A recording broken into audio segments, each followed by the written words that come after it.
Hey everybody, my name is Brendan Noble and I'm a fantasy author. Welcome to my end of the year review where I'm going to talk about my writing and reading of this year and kind of just do a recap of what has probably been one of the weirdest years of my life, and that it probably has been the longest years of most of our lives. So the pandemic has obviously affected all of us in 2020. It's kind of changed all of our lives and kind of thrown us for a loop.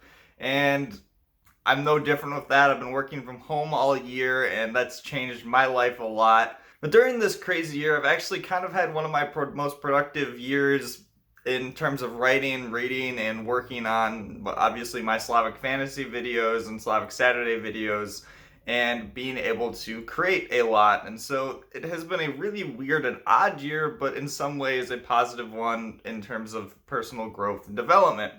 So let's dive into the writing first of all. And this year, some of you guys might know, I worked on a dystopian series called The Prism Files in 2019, and 2020 was the last book came out with White Crown in August. And that kind of ended that era of working on publishing that for me. I'd actually finished writing those books back in December of 2019, so 2020 kind of became a new period of writing where I moved from dystopian into epic fantasy with that Slavic fantasy series, the Frostmarked Chronicles, based on Slavic mythology.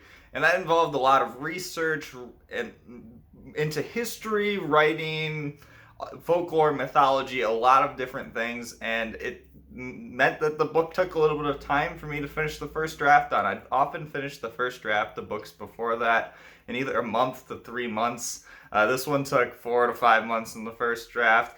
And when I finished the first draft, I decided I wanted to change the format of how I was writing the book. Instead of writing it as a kind of a historical fantasy as it was originally meant, where it was kind of based in actual history. Instead, I decided to take what I'd written with the plot and put it and change it, morphing it into a new world that's based on Slavic mythology and folklore, giving me more creative freedom, but also the ability to bring in a lot of cool different things and avoid restrictions that always come about when you're working with actual history. And this change, combined with adding an entire second point of view, going from just Václav to adding Otilia as well, meant that I basically had to do an entire rewrite of A Dagger in the Winds, the first book of the Frostmarked Chronicles. But that was actually, I think, a very positive thing, and I was glad that I worked on the Prism Files. All of these things allowed me to develop skills and work on new things to develop this book into the series to the best of my ability. And the series in general has, I think, turned out a lot better for it. And A Dagger in the Winds, I think, has turned out a lot better for it by being able to take the time to work on this. It's turned from a couple month project into a whole year project where my alpha reader and beta readers didn't necessarily get the book until autumn or winter, and instead of earlier in the year. But taking that time for me to write and edit has increased the quality of it, and I'm more interested in making sure the quality of the book is good than rushing it out. That being said, despite all of these delays and things and the work I've had to do on it, I am on schedule for the announced release around in July or August of 2021, so that is not delayed, so you don't have to wait any longer for the book. I'll also be coming out with the cover sometime in either April or May, likely, and being able to set up more official pre-orders then, so stay tuned for that in the coming weeks and months. And months, definitely not weeks, that's a while away still. But I've also been able to work on the second book in the series that does not have a name quite yet. I'm nearly finished with that, and it should be done within the first couple weeks of January, so that's on pace as well for release by the end of 2021. And it's been really interesting working on this book as well as doing the editing for A Dagger in the Winds, because this is the first time, again, I've been able to build a world of my own, and that means tinkering a lot with the world and magic systems and a lot of cool things. And it's been cool being able to start building things, and then also working on the novella that will go out to my newsletter subscribers. You can sign up down in the description below for free to get a free copy of that. And being able to build these side stories into the main plot as well is going to be fun, and I think readers, you guys will see a bigger world expanding as these books go on. And you'll definitely be able to hear more and get more insights into A Dagger in the Winds and the Frostmarked Chronicles in general as this months go by in 2021, early 2021. I'll start rolling out a little bit more information about that, especially once the pre-order period officially starts. And now on to Slavic Saturdays. This has kind of been a fun adventure. I didn't really know where it was going when I started this year back in March. I first had just started a blog post and decided to add YouTube videos on top of it, and then started putting those on Reddit and Facebook and Instagram and all over the place. And I've been absolutely overwhelmed with the response. Again, I didn't really know where I was going with this. I just had done all this research on Slavic mythology and folklore, and I thought it would be kind of fun to share it. And it's been really cool being able to work with a community that's based around Slavic mythology, both in Eastern Europe as well as in English-speaking countries as well. And I've been overwhelmed by the response both on YouTube and my website in general. On YouTube, I've had over 8.5 thousand views and 377 watch hours, which is really weird to me that people watch 377 hours of me talking. That's kind of exciting and cool. It has really exponentially grown in the last couple months, especially when I came out with the video about werewolves on the Vilkolak, because apparently a lot of people like werewolves, and that people have seemed to have discovered other videos from that. And coming out with these videos has been a lot of fun to see what people are interested in and hearing, both from Slavs to see what people think about the folklore of their own culture, and people who are also haven't heard about Slavic mythology before, learning more. And it's been cool to promote and be able to be part of that discussion. My website as well has received a ton of traffic from across the world. I think I've gotten visits from over 100 countries. The biggest countries, of course, the United States, just being massive, and that's where I'm based, but also Serbia, Poland, and Croatia, and a lot of the other Slavic countries as well. It's been really cool to be able to see the people visiting actually from the countries I'm writing about. So I thank you if you've been one of those people that's been posting and sharing the articles and just reading and enjoying them. I always love hearing about everyone and what they want to hear from the book, not the books, the Slavic Saturday videos and posts, and learning more. It's been a lot of fun. I've never expected to know as much about Slavic mythology as I do. Looking forward to 2021 for Slavic Saturday. It'll be kind of a similar process to the one you've seen so far on my channel. There might be a little bit of changes where I'll be remaking some of the earliest videos I did that aren't up to the quality I kind of expect of my videos now. And so you might see some of those getting reposted as well, just with higher quality video and pictures and other things added in to make a little bit more interesting and be able to easier to follow.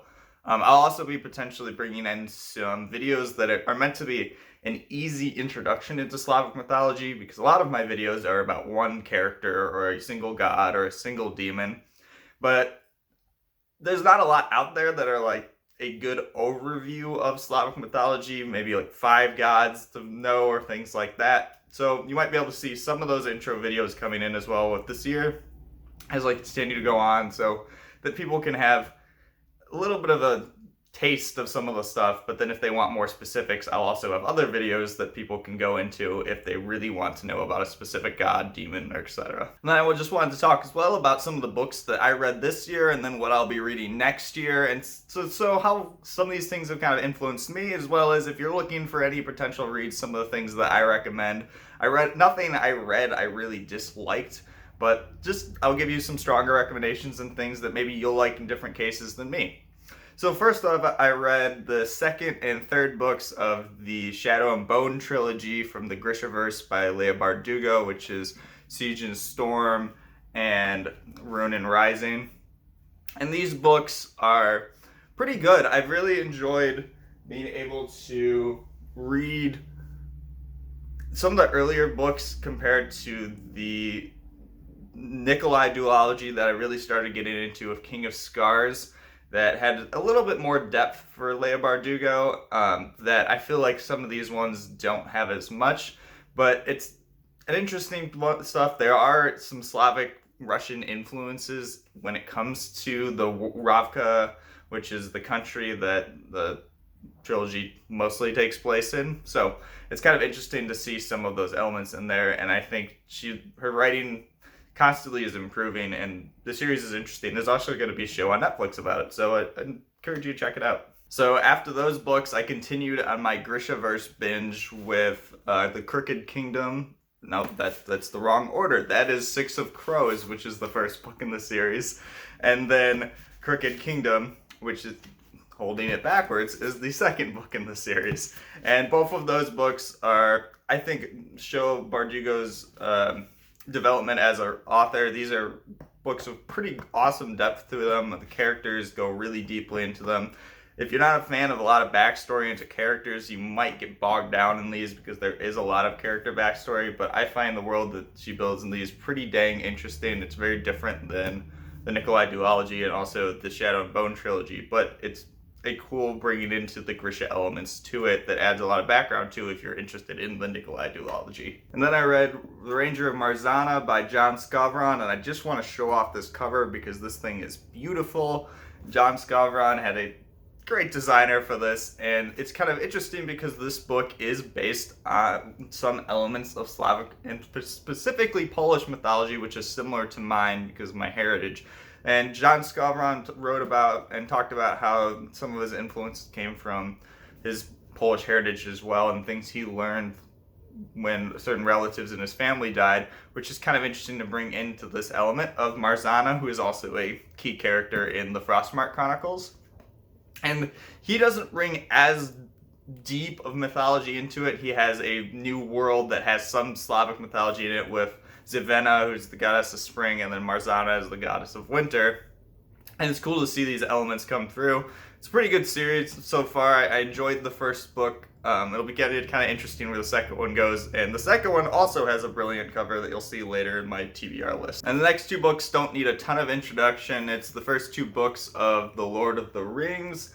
They are kind of a requirement to read if you're a fantasy author, so I've kind of been taking the time to try to do that, and I've got the first two done this year, and I'm going to be reading the third one next year, and they're pretty good. I mean, Tolkien's prose is very different than mine, and that's something I struggle with a little bit because I'm a little bit fast-paced prose, a little less bogged down in the description, and his kind of meanders on for some time, but that is the difference between a little bit of modern versus the classic take on things. But the world Tolkien builds is absolutely amazing. If you haven't read the books, I do recommend them, or watching the movies, but you do get a little bit less depth in the movies than you get in the books. So the next book is the only one I didn't have a physical copy of. I had an ebook version of The Bear and the Nightingale by Catherine Arden, which is the first book in the Winter Night trilogy. It was a decent book. It was also based a lot on Russian folklore, which really brought me to potentially buying it. I think it's a book that didn't fit my specific tastes, but has a lot of cool elements to it that I really think are well done. It's just a personal taste difference in how I read versus how Catherine Arden writes. So it wasn't my favorite book. I probably won't read the rest of the series, but I would recommend checking it out if you're interested in Russian folklore, especially because this is based on historical Russian folklore versus building in a new world versus a lot of epic fantasy does. So I do recommend checking it out if you are interested in that, because there is also a kind of a self-contained story in just the first book. And this is now when I started my Cosmere binge with Brandon Sanderson and the Mistborn books, the first arc of Mistborn, and I have to say these ended up being my favorite books I've read this year, and also my favorite books I've read ever so far. These books are jam-packed of really cool magic systems, cool characters, an in-depth world with a very unique history instead of with combination of heist elements, dystopian elements, a little bit of sci-fi, and of course fantasy. Sanderson builds a really cool world in Mistborn.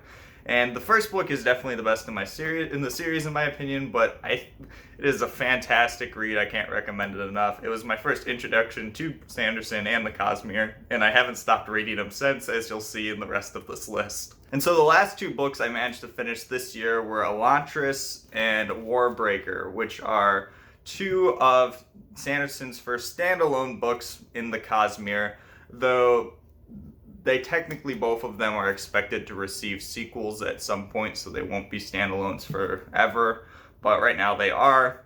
And they both have their own cohesive story, so it's not really a problem that they don't have sequels yet. It's definitely a little bit earlier work by Sanderson. I think his world building was much better in Mistborn. Some of his characters are better. But I really enjoy, especially in Warbreaker, long book, Warbreaker, that some of the characters, such as Ciri and Lightsong, who really carry the story along with their kind of unique and interesting personalities that are really fun to follow. And I do recommend definitely both of these as well. Especially if you're a Sanderson fan, I'd pick them up. They're easier reads than a lot of some of, obviously, Way of Kings and Stormlight Archive and even Mistborn. They're a little bit quicker than if you're not sure if you would be into Sanderson's writing. And so for my reading this year, this upcoming year, I'll talk real quick about some of the things I'm reading if you guys are interested in any of the books. And if you have any recommendations, let me know, because I've been going through books pretty quick and I'm always looking for new ones. First one, I'm kind of halfway through The Way of Kings, which is the first book in the Stormlight Archive. It's a long book. Normally, by the time you're about 600 pages into a book, you're done with it. But with this book, you're about halfway done with it. And I'll be kind of reading a lot of the rest of the series in 2021, as well as some of the novellas. If you haven't heard of this series, it's a very epic fantasy by Sanderson, and I can't talk too much about it yet because I'm not even that far into it, but I'm already loving it.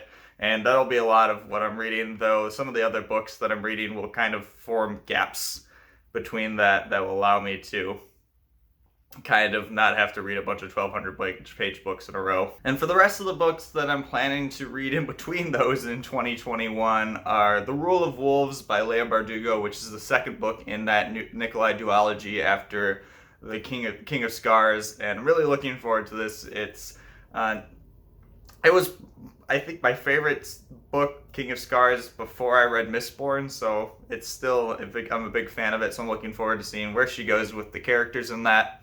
And I'm also going to be reading The Queen of Ismaraz, which is the second book in The Goddess War by John Skavron, which is still based on that little bit of Slavic mythology. Again, the cover is absolutely stunning for this, and that alone is a reason to own this book, I think. So I'll be reading that as well, and then I'll also be reading The Song of the Siren by Nicholas Kotar, which is the first book in the Raven Song series. This one's based on Russian folklore, and it's kind of interesting because this is an independently published book, and as an independently published author myself, I like to support authors like that. I've heard really cool reviews about this, so I'm excited to dive into that one next year as well. And then, kind of different than my fantasy reading, I've been doing a lot of, I want to read The Bridge on the Drina by Ivo Andrich. I probably got that name wrong, I'm sorry, but he wrote kind of a historical fiction novel based on the time in World War I and a lot of things the Serbians went through during the war against the Austro-Hungarians. And I watched a documentary this past months or so about World War I, and I didn't realize how much Serbia really went through during the war, and I'm excited to read the book. It's kind of learning more, but also just understanding some of the horrors that people experience in war and more about the Balkans that I didn't know about. So that's kind of my learning more book, though I'm sure I'm going to find more of those to read next year as well. And with that, that's all I have for you guys in 2020. I look forward to more Slavic Saturday videos and more about the Frostmarked Chronicles coming in 2021 with their release next year, at least the first two books released next year. I wish you guys all a happy new year, and I hope that we can all go into the next year and make it better than the last one. See ya.